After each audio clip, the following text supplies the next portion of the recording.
Hello everyone, সকলে কেমন আছো? নিশ্চয়ই খুব ভালো আছো। অনেক দিন পর আমি চলে এলাম একটা ব্লগ নিয়ে।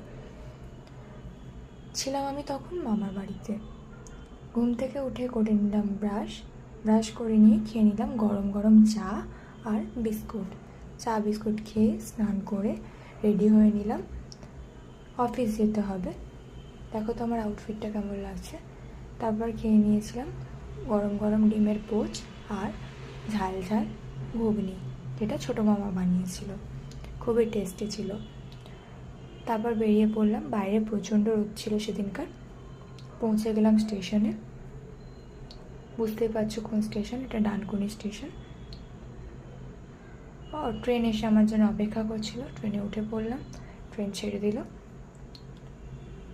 এই যে এটা কোন ব্রিজ আর কোন মন্দির অবশ্যই কিন্তু কমেন্ট করে জানাবে। পৌঁছে গেলাম শিয়ালদা। সেদিন অবশ্য অনেকটাই লেট করেছিল ট্রেনটা, যার কারণে দৌড়ে দৌড়ে অটো ধরতে যেতে হয়েছিল সেদিনকার। প্রচণ্ড রোদ ছিল, আমি আগেই বললাম। অটোতে উঠে পড়লাম। এই যে কাছের মার্কেটটা শিয়ালদার, কে কে গেছো? আমারও যাওয়ার ইচ্ছা আছে যদিও একবার। পৌঁছে গেলাম অফিসে, দিয়ে দিলাম উংলির ছাপ। তারপর অফিসে ঢুকে গেলাম। গিয়ে দেখলাম তন্দ্রিমা নিয়ে এসছে সুজির হালুয়া। খেয়ে নিলাম। ওকে আমি বলছিলাম কী দিয়ে বানিয়েছিস, বললো ঘি দিয়ে বানিয়েছি, ওই জন্য এরকম গন্ধ লাগছে। তারপর করে ফেললাম কাজ, মানে শুরু করলাম কাজ। বেশ মনোযোগ সহকারে কাজ করছিলাম। কিছুক্ষণ কাজ করার পর হয়ে গেল আমাদের লাঞ্চ টাইম। চলে গেলাম আমরা টার্ফে।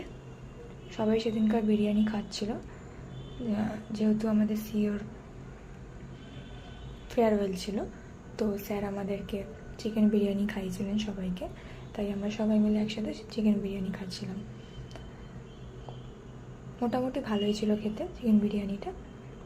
তারপর কিছুক্ষণ কাজ করার পর আবার ব্রেক টাইম, বিকালবেলা 4:30, তো বেরিয়ে পড়লাম। এটা কোন গাছ জানলে জানিও। তারপর বেরিয়ে পড়লাম, খেলাম চা। কিছুক্ষণ কাজ করার পর 8টা বেজে গেল রাত। তারপর বেরিয়ে পড়লাম, ট্রেনে উঠলাম। ট্রেনে উঠে খেয়ে নিয়েছিলাম এই বিস্কুটটা আর খেয়েছিলাম ঘুগনি।